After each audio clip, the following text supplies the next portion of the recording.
Hi hello ನಮಸ್ಕಾರ. ಒಂದು ವರ್ಷದಲ್ಲಿ 1 ಕೋಟಿ ಮಾಡೋ ಚಾಲೆಂಜ್ನಲ್ಲಿ ದಿನ 14. ಪ್ರತಿದಿನ ವಿಡಿಯೋದಲ್ಲಿ ಅಂಗಡಿ ಓಪನ್ ಆಗಿದ ತಕ್ಷಣ ಕ್ಲೀನಿಂಗ್ ವಿಡಿಯೋ ತೋರಿಸೋ ಇವತ್ತೇನು ರೋಡ್ ತೋರಿಸ್ತಾನೆ ಅಂತ ಕನ್ಫ್ಯೂಸ್ ಆಗಬೇಡಿ. ಪ್ರತಿದಿನ ನಾನು ಇದೇ ರೂಟಲ್ಲಿ ಹೋಗ್ತೀನಿ. ಸ್ವಲ್ಪ ಡಿಫ್ರೆಂಟಾಗಿರಲಿ ವಿಡಿಯೋದಲ್ಲಿ ಅಂದ್ಬಿಟ್ಟು ನಾನು ಹೋಗೋ ರೂಟ್ನ ತೋರಿಸ್ತಾ ಇದ್ದೀನಿ. ನಮ್ಮ ಮನೆಯಿಂದ ಹಿಡಿದು ನಮ್ಮ ಅಂಗಡಿಗೆ ಅರೌಂಡ್ ಒಂದು 10 ನಿಮಿಷದ ಜರ್ನಿ ಆಗುತ್ತೆ, ನಮ್ಮ ಮನೆಯಿಂದ ನಮ್ಮ ಅಂಗಡಿಗೆ. ಸೊ ಬರೋ ದಾರಿಲೇ ನಂದು ಇನ್ನೊಂದು ಅಂಗಡಿ ಇತ್ತು, ನೀವೆಲ್ಲ ನೋಡಿರ್ತೀರ ಅಂತ ಅಂದ್ಕೊತೀನಿ. ಸೊ ಇದೇ ರೂಟಲ್ಲಿ ಹೋಗಬೇಕು. ನಮ್ಮ ಒಂದು ಅಂಗಡಿನ ಬಿಟ್ಟು ಇನ್ನೊಂದು ಅಂಗಡಿಗೆ ಹೊರಡ್ತಾಯಿದ್ದೀನಿ ನಾನು. ಒಂದು ವರ್ಷದಲ್ಲಿ 1 ಕೋಟಿ ಚಾಲೆಂಜ್ನಲ್ಲಿ 14 ದಿನ ಕಂಪ್ಲೀಟ್ ಆಗೇ ಹೋಯಿತು. ಸೊ ಇದುವರೆಗೂ ನಾನು ಏನು ಸಂಪಾದನೆ ಮಾಡಿದ್ದೀನಿ, ಎಷ್ಟು ಸಂಪಾದನೆ ಮಾಡಬೇಕಾಗಿತ್ತು ಎಲ್ಲ ನಿಮಗೆ ಗೊತ್ತು.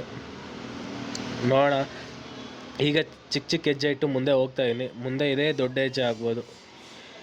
ಈ ಚಿಕ್ಕ ಅಮೌಂಟೇ ಮುಂದೆ ಒಂದಿನ ಬೆಟ್ಟದಷ್ಟು ಆಗ್ಬೋದು. ಇದೇ ನಂಬಿಕೆ ಮೇಲೆ ಅಂತೂ ನಾನಿದ್ದೀನಿ. ನನ್ನ ಮೇಲೆ ನನಗಂತೂ ತುಂಬಾ ನಂಬಿಕೆ ಇದೆ. ಅದೇನೇ ಆಗಲಿ, ಅದೆಷ್ಟೇ ಕಷ್ಟ ಬರಲಿ, ಅದು ಎಂಥದ್ದೇ ಪ್ರಾಬ್ಲಮ್ ಇದ್ರೂ ಅದನ್ನು ಸರಿ ಮಾಡಿ ನನ್ನ ಗುರಿನ ನಾನು ಮುಟ್ತೀನಿ ಅನ್ನೋದು. ಸೊ ಈ ಥರ ಹೊರಟಿರೋ ದಾರಿಲಿ ಕೆಲವೊಂದು ಸಲ ಎಡವಲೂಬೋದು, ಕೆಲವೊಂದು ಸಲ ಬುದ್ಧಿನೂ ಕಲಿಬೋದು, ಕೆಲವೊಂದು ಸಕ್ಸಸ್ಫುಲ್ ಕೂಡ ಆಗ್ಬೋದು. ಜೀವನ ಹೆಂಗೆ ಬೇಕಾದ್ರೂ ಹೋಗ್ಬೋದು. ಆದರೆ ಏನೇ ಬರಲಿ ಏನೇ ಹೋಗಲಿ, ಕಷ್ಟ ಬಂತು ಅಂತ ಬಿಟ್ಟೋಗ್ಬಾರ್ದು, ಸುಖ ಬಂತು ಅಂತ ಜಾಸ್ತಿ ಆ್ಯಟಿಟ್ಯೂಡ್ ಕೂಡ ತೋರಿಸ್ಬಾರ್ದು. ಏನೇ ಆಗಲಿ, ಒಳ್ಳೆಯದೇ ಆಗಲಿ ಕೆಟ್ಟದೇ ಆಗಲಿ, ನಮ್ಮ ಹಿಡಿತದಲ್ಲಿ ನಾವಿದ್ದರೆ ಆದಷ್ಟು ಬೇಗ ಸಕ್ಸಸ್ ನಮ್ಮನ್ನು ಹುಡ್ಕೊಂಡು ಬಂದೇ ಬರುತ್ತೆ. ಈಗ ಬಂದಿರೋ ರೋಡ್ನ ನೀವು ಕರೆಕ್ಟಾಗಿ ಅಬ್ಸರ್ವ್ ಮಾಡಿದ್ರೆ ಗೊತ್ತಾಗಿರುತ್ತೆ ತುಂಬ ಹಳ್ಳಗಳಿರುತ್ತೆ ಅಂತ. ಹೌದು, ಜೀವನನೂ ಹಂಗೆ. ಸ್ಟಾರ್ಟಿಂಗಲ್ಲಿ ಹಳ್ಳಗಳು ತುಂಬ ಸಿಗುತ್ತೆ.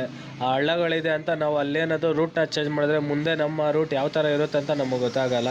ನೋಡಿ, ಆ ಹಳ್ಳಗಳನ್ನ ಮೀರಿಸ್ಕೊಂಡು ನಾವು ಈ ಕಡೆ ಬಂದಮೇಲೆ ನಮಗೆ ಒಳ್ಳೆ ದಾರಿ, ನೈಸ್ ಆಗಿರುವಂತಹ ನೀಟಾಗಿ ಹಾಕಿರುವಂತಹ ತಾರ್ ರೋಡ್ ಸಿಗೋದು. ಸೊ ಇದ್ರ ಮೇಲೆ ಹೋಗೋಕ್ಕೆ ಈಸಿ ಅಲ್ವಾ, ಎಷ್ಟು ಫಾಸ್ಟಾಗಿ ಬೇಕಾದ್ರೂ ಹೋಗ್ಬೋದು. ಆದರೆ ಹಳ್ಳ ಪಳ್ಳಗಳಿರೋ ದಾರಿಯಲ್ಲಿ ಬರಬೇಕಾದ್ರೆ ಸ್ವಲ್ಪ ಕಷ್ಟ.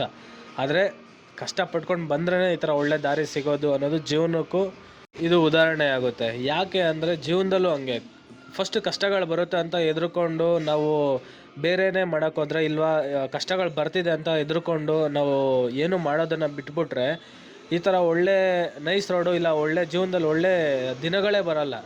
ಸೊ ಅದಕ್ಕೋಸ್ಕರ ಕಷ್ಟನೋ ಸುಖನೋ ಟ್ರೈ ಮಾಡಲೇಬೇಕು, ಮುಂದಕ್ಕೆ ಹೋಗಲೇಬೇಕು. ಯಾರಾದರೂ ಪ್ರಯತ್ನ ಪಟ್ರೇ ಪ್ರತಿಫಲ ಸಿಗೋದು ಅನ್ನೋದು ನನ್ನ ಒಂದು ನಂಬಿಕೆ. ನೀವು ಯಾರೇ ಪ್ರಯತ್ನ ಪಡ್ತಾಯಿದ್ರು ಅದನ್ನು ಬಿಡಬೇಡಿ, ಪ್ರಯತ್ನ ಪಡ್ತಾನೇ ಇರಿ. ಅದು ಫೇಲ್ಯೂರ್ ಆಯಿತು ಅಂದ್ರೂ ತಲೆ ಕೆಡಿಸ್ಕೋಬೇಡಿ. ತುಂಬ ದೊಡ್ಡ ಸಕ್ಸಸ್ ಸಿಕ್ಕಿಲ್ಲ, ಚಿಕ್ಕದಾಗಿ ಸಕ್ಸಸ್ ಸಿಕ್ಕಿದೆ ಅಂದರೂ ಪರವಾಗಿಲ್ಲ, ಪ್ರಯತ್ನ ಅಂತೂ ಪಡ್ತಾನೇ ಇರಿ.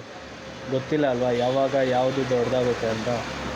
ಒಂದು ದಿನ ಒಳ್ಳೆಯದಾಗೇ ಆಗುತ್ತೆ ಅನ್ನೋದನ್ನು ಮರಿಬೇಡಿ. ಸೊ ಈ ಥರ ಮಾತಾಡ್ತಾ ಇನ್ನೇನು ನಮ್ಮ ಅಂಗಡಿ ಹತ್ತಿರ ಬಂದ್ವಿ. ನಮ್ಮ ಅಂಗಡಿನ ತೋರಿಸ್ತೀನಿ ನಾನು ನಿಮಗೆ. ಆಚೆಯಿಂದನೂ ಈ ಥರ ಕಾಣಿಸುತ್ತೆ. ಇದುವರೆಗೂ ನಾನು ಆಚೆಯಿಂದ ಅಂಗಡಿನ ತೋರಿಸಿದ್ದಿಲ್ಲಲ್ಲ ನಿಮಗೆ. ಸೊ ಇವತ್ತು ನೋಡ್ಕೊಳ್ಳಿ, ಆಚೆನೂ ಈ ಥರ ಕಾಣಿಸುತ್ತೆ. ನೋಡಿ, ಈ ಥರ ಇದೆ. ಇನ್ನೂ ನೇಮ್ ಬೋರ್ಡ್ ಎಲ್ಲ ಗ್ರ್ಯಾಂಡಾಗಿ ಏನೂ ಹಾಕ್ಸಿಲ್ಲ, ಯಾಕಂದರೆ ಇನ್ವೆಸ್ಟ್ಮೆಂಟ್ ಜಾಸ್ತಿ ಆಗುತ್ತಲ್ವ, ಅದಕ್ಕೋಸ್ಕರ. ಸೊ ಪ್ರತಿದಿನ ನಾನು ಮಾಡೋ ಥರನೇ ಅಂಗಡಿಗೆ ಬಂದಾದ ಮೇಲೆ ಓಪನ್ ಮಾಡ್ಕೊಂಡ್ಮೇಲೆ ನೀಟ್ ಕ್ಲೀನಿಂಗ್ ಮಾಡ್ಕೊಳ್ಳೋದು ವಾಡಿಕೆ ಆಗಿಬಿಟ್ಟಿದೆ. ಸೊ ಬಂದಿದ್ದ ತಕ್ಷಣ ಅದೇನು ಮಾಡ್ತೀವೋ ಬಿಡ್ತೀವೋ ಗೊತ್ತಿಲ್ಲ, ಅಂಗಡಿನಂತ ಕಸ ಗುಡಿಸಿ ನೀಟಾಗಿ ಒರೆಸಿ ಗ್ಲಾಸ್ ಎಲ್ಲ ಕ್ಲೀನ್ ಮಾಡಿಕೊಂಡು ಕೆಲವೊಂದು ಐಟಮ್ಸ್ನ ಸೆಟ್ ಮಾಡಿಕೊಂಡು ರೆಡಿ ಮಾಡಿ ಇಟ್ಕೊತೀವಿ. ಸೊ ಇದಾದಮೇಲೆ ನಾನು ಟೈಮ್ ವೇಸ್ಟ್ ಮಾಡಿದಿರ ಏನು ಮಾಡಿದೆ, ನಿಮಗೆ ಲಾಸ್ಟ್ ವೀಡಿಯೋಗಳು ನೋಡಿದರೆ ನಿಮಗೆ ಗೊತ್ತಿರುತ್ತೆ. ನನ್ನ ಬಿಸ್ನೆಸ್ ಸ್ವಲ್ಪ ತುಂಬಾ ಡಲ್ ನಡೀತಾ ಇದೆ. ಕಸ್ಟಮರ್ಸು ಒಳಗಡೆಗೆ ಬರ್ತಾ ಇಲ್ಲ. ಅಂದರೆ ಅಂಗಡಿ ಒಳಗಡೆ ಬಂದರೆ ಕಸ್ಟಮರ್ನ ಹೆಂಗಾದರೂ ಮಾಡಿ ಕನ್ವಿನ್ಸ್ ಮಾಡ್ಬೋದು. ಕಸ್ಟಮರು ಒಳಗಡೆನೇ ಬಂದಿಲ್ಲ ಅಂದರೆ ಹೆಂಗೆ ಕನ್ವಿನ್ಸ್ ಮಾಡೋಕ್ಕಾಗುತ್ತೆ. ಸೊ ಅದಕ್ಕೋಸ್ಕರ ಹೆಂಗಾದರೂ ಮಾಡಿ ಕಸ್ಟಮರ್ನ ಒಳಗಡೆ ಕರ್ಕೋಬೇಕು ಅನ್ನೋ ಉದ್ದೇಶಕ್ಕೋಸ್ಕರ ನಾನು ಕೆಲವೊಂದು ಆಫರ್ಗಳು ಬರೀತೀನಿ. ಈಗ ಹೆಂಗೂ ದಸರಾ ಮತ್ತು ದೀಪಾವಳಿ ಫೆಸ್ಟಿವಲ್ ಆಫರ್ಸ್ ನಡೀತದೆ ಎಲ್ಲ ಕಡೆಯೂ. ಸೊ ಅದಕ್ಕೆ ನಮ್ಮ ಅಂಗಡಿಲೂ ಒಂದಿರಲಿ ಅಂದ್ಬಿಟ್ಟು ನಾನೇನು ಮಾಡಿದೆ, ಕೆಲವೊಂದು ಪ್ರಾಡಕ್ಟ್ಸ್ಗಳಿಗೆ ಕೆಲವೊಂದು ಆಫರ್ಗಳನ್ನ ಬರಿತಾ ಇದೆ. ಅಂದರೆ ಎಲ್ಲೂ ಅಷ್ಟು ಕಮ್ಮಿಗೆ ಸಿಗಬಾರ್ದು, ಪ್ಲಸ್ ಅಷ್ಟು ಒಳ್ಳೆ ಕ್ವಾಲಿಟಿನೂ ಸಿಗಬಾರ್ದು. ಆ ಥರ ಒಳ್ಳೆ ಕ್ವಾಲಿಟಿ ಆ್ಯಂಡ್ ಒಳ್ಳೆ ಪ್ರೈಸಿಂಗ್ನ ನಾನು ಲಿಸ್ಟ್ ಮಾಡ್ಕೊತಾ ಇದ್ದೀನಿ. ಅರೌಂಡ್ ಒಂದು 6-7 ಆಫರ್ಸ್ನ ನಾನು ಲಿಸ್ಟ್ ಮಾಡ್ತಾಯಿದ್ದೀನಿ.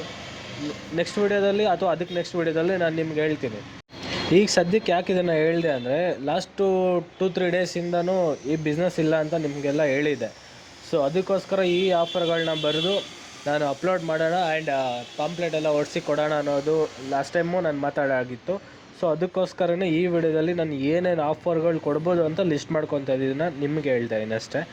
ಸೊ ನೋಡೋಣ, ನೆಕ್ಸ್ಟು ಆದಷ್ಟು ಬೇಗ ಪಾಂಪ್ಲೆಟ್ಸು ಮತ್ತು ಅಡ್ವರ್ಟೈಸ್ಮೆಂಟ್ಸ್ ಎಲ್ಲ ಕೊಟ್ಟು ಅಂಗಡಿ ಬಿಸ್ನೆಸ್ನ ಇಂಪ್ರೂವ್ ಮಾಡೋಣ.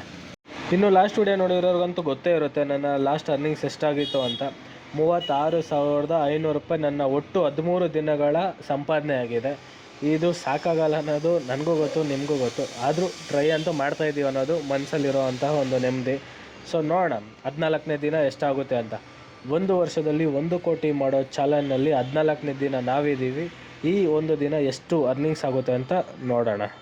ಮತ್ತು ನನ್ನ ಫ್ರೆಂಡೊಬ್ಬ ನನಗೆ ಕೇಳ್ದ, 1 ಕೋಟಿ ದುಡಿಯೋದು ಏನು ದೊಡ್ಡ ಸಾಧನೆ ಅಂತ ಅಂದ್ಕೊಂಡಿದ್ದೆ, ಅದೆಲ್ಲ ದೊಡ್ಡ ಸಾಧನೆ ಅಲ್ಲ, ಅದನ್ನು ಬಿಟ್ಟು ಬೇರೆ ಏನಾದರೂ ಮಾಡು ಅಂತ. ಸೊ ನಾನು ಅವ್ನಿಗೆ ಹೇಳಿದಿಷ್ಟೇ, ನಾನು 1 ಕೋಟಿ ದುಡಿಯೋದು ನನಗೆ ಅದು ದೊಡ್ಡ ಸಾಧನೆನೇ. ಸೊ ನಿನಗೆ ಅಲ್ದಿರ ಇರ್ಬೋದು ಅಂತ. ಇದ್ರ ಬಗ್ಗೆ ನೀವೇನು ಹೇಳ್ತೀರಾ? 1 ಕೋಟಿ ದುಡಿಯೋದು ಸಾಧನೆನಾ ಅಲ್ವಾ? ಇದನ್ನು ಕಮೆಂಟ್ ಹಾಕಿ. ನಿಮಗೆ ಸಾಧನೆ ಅನಿಸಿದ್ರೆ ಕಮೆಂಟ್ ಹಾಕಿ, ಸಾಧನೆ ಅಲ್ಲ ಅನಿಸಿದ್ರೂ ಕಮೆಂಟ್ ಹಾಕಿ, ಪರವಾಗಿಲ್ಲ. ಇನ್ನು ಇವತ್ತಿನ ದಿನಕ್ಕೆ ತಗೊಳ್ಳೋದಾದರೆ, ಇವತ್ತು ಬಿಸ್ನೆಸ್ ಒಂಚೂರು ಪರವಾಗಿಲ್ಲ. ಇಬ್ಬರು ಕಸ್ಟಮರ್ ಬರೋರು ಹೋಗೋರು. ಸೊ ಎಲ್ಲ ಕಸ್ಟಮರ್ದು ವೀಡಿಯೋ ಹಿಡಿಯೋಕ್ಕಾಗಲ್ಲ ಅಂತ ನಾನು ಮುಂಚೆಯಿಂದ ಹೇಳಿದ್ದೀನಿ. ಅದೇ ಥರ ವೀಡಿಯೋ ಹಿಡಿಯೋಕ್ಕಾಗಿಲ್ಲ. ಈ ಕಸ್ಟಮರ್ ಒಬ್ಬರು, ಅವ್ರಿಗೆ ಫೋನ್ ಬೇಕಾಗಿತ್ತು. ಆ್ಯಕ್ಚುಲಾಗಿ ಹೇಳಬೇಕು ಅಂದರೆ ಅವ್ರಿಗೆ 18,000ಅಲ್ಲಿ ಒಂದು ಒಳ್ಳೆ ಫೋನ್ ಬೇಕಾಗಿತ್ತು. ಕರ್ವ್ ಡಿಸ್ಪ್ಲೇ ಇರಬೇಕಾಗಿತ್ತು, 5G ಇರಬೇಕಾಗಿತ್ತು. ನನ್ನ ಹತ್ರ ಇದು ಸೆಕೆಂಡ್ ಫೋನ್ಗಳಲ್ಲೂ ತೋರಿಸ್ದೆ. ಅವರು ಇಲ್ಲ ನಂಗೆ ಚೆನ್ನಾಗಿರೋ ಫೋನ್ ಬೇಕು, ಹೊಸದು ನೋಡಬೇಕು ಅಂತ ಹೇಳಿದ್ರು. ಮತ್ತು ನಾನು ಆರ್ಡ್ರ್ ಮಾಡಿ ತರಿಸಿ ಇಟ್ಟಿದ್ದೆ ಅವ್ರಿಗೋಸ್ಕರ. ಬಾಕ್ಸ್ ಓಪನ್ ಮಾಡಿಬಿಟ್ಟು ಅವ್ರಿಗೆ ತೋರಿಸ್ತಿದ್ದೆ. ಬಾಕ್ಸಲ್ಲಿ ಫಸ್ಟ್ ಸಿಕ್ಕಿದೆ ನಮಗೆ ಮೊಬೈಲ್ನ ಬ್ಯಾಕ್ ಕೇಸ್ ಆ್ಯಂಡ್ ಫೋನ್ ಡೈರೆಕ್ಟಾಗಿ ಸಿಗುತ್ತೆ. ಅದರಲ್ಲೂ ಕರ್ವ್ ಡಿಸ್ಪ್ಲೇ ಇರೋದ್ರಿಂದ ಅದು ಇನ್ನೂ ಸಕ್ಕತ್ತಾಗಿತ್ತು. ಸೊ ಕಸ್ಟಮರ್ಗಂತೂ ಫುಲ್ ಖುಷಿ ಆಯಿತು. ಆ್ಯಕ್ಚುಲಾಗಿ ಕಸ್ಟಮರು ಸಿಲ್ವರ್ ಕಲರ್ ಹೇಳಿದರು. ಸಿಲ್ವರ್ ಕಲರ್ ಅವೈಲೇಬಲ್ ಇದ್ದಿಲ್ಲ ಅಂದ್ಬಿಟ್ಟು ನಾನು ಇದನ್ನು ತರಿಸ್ದೆ. ಆದರೂ ಇದು ನೋಡೋಕ್ಕಂತೂ ತುಂಬ ಚೆನ್ನಾಗಿತ್ತು. ಬ್ಯಾಕ್ ಕೇಸ್ ಆಗಿ ತೋರಿಸ್ದಕ್ಕಂತೂ ಇನ್ನೂ ಕಸ್ಟಮರ್ಗೆ ತುಂಬ ಇಷ್ಟ ಆಯಿತು. ಓಕೆ ಬಿಡಿ, ಇದೇ ಇರಲಿ ಅಂತ ಹೇಳಿದ್ರು. ಆ್ಯಂಡ್ ಮೊಬೈಲ್ನ ನೀಟಾಗಿ ಸೆಟಪ್ ಮಾಡಿಕೊಡ್ಬೇಕಾಗಿತ್ತು. ಸೆಟಪ್ ಮಾಡಿ ಕೊಟ್ಟೆ. ನನಗೂ ಸ್ವಲ್ಪ ಕ್ಯೂರಿಯಾಸಿಟಿ ಇತ್ತು, ಕ್ಯಾಮ್ರಾ ಎಲ್ಲ ಹೆಂಗೆ ಬರುತ್ತೆ ಏನು ಎತ್ತ ಅಂತೆಲ್ಲ ಚೆಕ್ ಮಾಡ್ತಾಯಿದ್ದೆ. ಮುಂಚೆ ಎಲ್ಲ ವೈಫೈ ಕನೆಕ್ಟ್ ಮಾಡೋ ಅವಶ್ಯಕತೆ ಇಲ್ಲ, ಸ್ಕಿಪ್ ಕೊಟ್ಕೊಂಡು ಮುಂದಕ್ಕೆ ಹೋಗ್ಬೋದಾಯಿತು. ಬಟ್ ಈಗ ಹೊಸ ಅಪ್ಡೇಟು ಏನೋ ಗೊತ್ತಿಲ್ಲ, ಇದು ವೈಫೈ ಕನೆಕ್ಟ್ ಮಾಡಿ ಮುಂದಕ್ಕೆ ಹೋಗೋ ಥರ ಬಂದಿತ್ತು. ವೈಫೈನ ಕನೆಕ್ಟ್ ಮಾಡಿ ಮುಂದಕ್ಕೆ ಹೋಗಿ ಕ್ಯಾಮ್ರಾ ಚೆಕ್ ಮಾಡಿದೆ. ಕ್ಯಾಮ್ರಾ ಅಂತೂ ಸಕ್ಕತ್ತಾಗಿತ್ತು. ಪರ್ಸ್ನಲಿ ನನಗಂತೂ ತುಂಬಾ ಇಷ್ಟ ಆಯಿತು ಫೋನು. ಹೇಳಬೇಕು ಅಂದರೆ 18,000 ರೂಪಾಯಿಗೆ ನಿನಗೆ curved with fingerprint display and 8/256 GB storage, 50 MP camera, ಈ ಥರ ಎಲ್ಲ ಸಿಗೋದು ತುಂಬ ರೇರು. ಸಿಕ್ಕಿದೆ ಅಂದಾಗ ನನಗಂತೂ ಖುಷಿ ಆಯಿತು, ಪರವಾಗಿಲ್ಲ ಅಂತ. ಯಾಕಂದರೆ ಈಗ ಬೇರೆ ಬ್ರ್ಯಾಂಡ್ಗೆಲ್ಲ ಕಂಪೇರ್ ಮಾಡೋದಾದರೆ, ಓಪ್ಪೋ, ವಿವೋ, ಒನ್ ಪ್ಲಸ್ ಇವುಗಳಿಗೆ ಕಂಪೇರ್ ಮಾಡೋದಾದರೆ curve display, finger print display ನಿಮಗೇನು 30,000 to 40,000 ಮೇಲೇ ನಿಮಗೆ ಸಿಗೋದು. ಇದರಲ್ಲಿ ಬರೀ 18,000 ಸಿಕ್ಕಿದೆ ಅಂದರೆ ಬೆಸ್ಟ್ ಅಲ್ವಾ? ಅದರಲ್ಲಿ 5,000 mAh, 50 MP camera and curve display with finger print, 8GB 256 GB, ಪರವಾಗಿಲ್ಲ ಅಲ್ವಾ? ಸೊ ನನಗಂತೂ ಖುಷಿ ಆಯಿತು, ಕಸ್ಟಮರ್ಗೂ ಖುಷಿ ಆಯಿತು. ಅವರು 18,300 ರೂಪಾಯಿ ಕೊಟ್ಟು ಫೋನ್ನ ಪರ್ಚೇಸ್ ಮಾಡಿದ್ದಕ್ಕೂ ಅವ್ರಿಗೆ ಹ್ಯಾಪಿ ಫೀಲ್ ಆದರು. 1 ವರ್ಷದಲ್ಲಿ 1 ಕೋಟಿ ಮಾಡೋ ಚಾಲೆಂಜ್ನಲ್ಲಿ 14ನೇ ದಿನ ಸ್ವಲ್ಪ ಪರವಾಗಿಲ್ಲ ಬಿಸ್ನೆಸ್ಸು ನನಗೆ ಈ ಅಂಗಡಿಲೂ.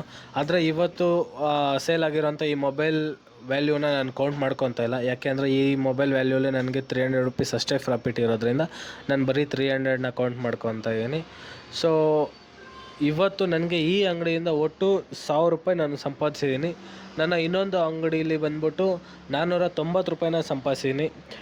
1 ವರ್ಷದಲ್ಲಿ 1 ಕೋಟಿ ಮಾಡೋ ಚಾಲೆಂಜ್ನಲ್ಲಿ 13 ದಿನ ಬಂದ್ಬಿಟ್ಟು 36,500 ರೂಪಾಯಿನ ಸಂಪಾದನೆ ಮಾಡಿದ್ದೆ. ಇವತ್ತು 1,490 ರೂಪಾಯಿನ ಸಂಪಾದನೆ ಮಾಡಿದ್ದೀನಿ ನನ್ನ 2 ಅಂಗಡಿಯಿಂದ. ಈ ಎರಡನ್ನು ಸೇರಿಸಿ ಹೇಳೋದಾದರೆ 37,990 ರೂಪಾಯಿ ನನ್ನ 14 ದಿನಗಳ ಸಂಪಾದನೆ ಆಗಿದೆ. ಮುಂದಕ್ಕೆ ಹೋಗ್ತಾ ಜಾಸ್ತಿ ಆಗುತ್ತೆ ಅನ್ನೋ ನಂಬಿಕೆ ಮೇಲೆ ಈ ದಿನ ನಾನು ಮುಗಿಸ್ತೀನಿ. ಸಿಗೋಣ ನೆಕ್ಸ್ಟ್ ವಿಡಿಯೋದಲ್ಲಿ. ಅಲ್ಲಿವರೆಗೂ tata, take care, bye bye, see you. ಇಷ್ಟೊತ್ತು ಯಾರು ವಿಡಿಯೋ ನೋಡಿದ್ದೀರಾ ಅವ್ರಿಗೆ ನನ್ನ ತುಂಬ ಹೃದಯದ ಧನ್ಯವಾದಗಳು. ಯಾಕೆ ಅಂದರೆ ನನ್ನ ವಾಯ್ಸ್ ಇಷ್ಟು ಕರ್ಕಶವಾಗಿದ್ರೂ ಕೊನೆವರೆಗೂ ವಿಡಿಯೋ ನೋಡಿದ್ದೀರಲ್ಲ, ನಿಮಗಂತೂ ನನ್ನ ಹೃದಯಪೂರ್ವಕ ಧನ್ಯವಾದಗಳು ಹೇಳ್ತೀನಿ. ಯಾಕೆ ಅಂದರೆ ಇಷ್ಟು ಕರ್ಕಶವಾಗಿದ್ರೂ ಕೇಳಿಸ್ಕೊಂಡು ಕೊನೆವರೆಗೂ ಕೂತಿರಲ್ಲ, ಅದಕ್ಕೋಸ್ಕರ. ಇದೇ ಥರ ಸಪೋರ್ಟ್ ಮಾಡ್ತಾರೆ, ಮುಂದಕ್ಕೆ ಹೋಗ್ತೀನಿ, ಬೆಳೆದೀನಿ ಅಂತ ಹೇಳ್ತಾ ನಿಮಗೆ ಧನ್ಯವಾದಗಳು ಹೇಳುತ್ತಾ ಈ ವಿಡಿಯೋನ ಮುಗಿಸ್ತಾ ಇದ್ದೀನಿ. Tata, take care, bye bye, see you. Thank you so much.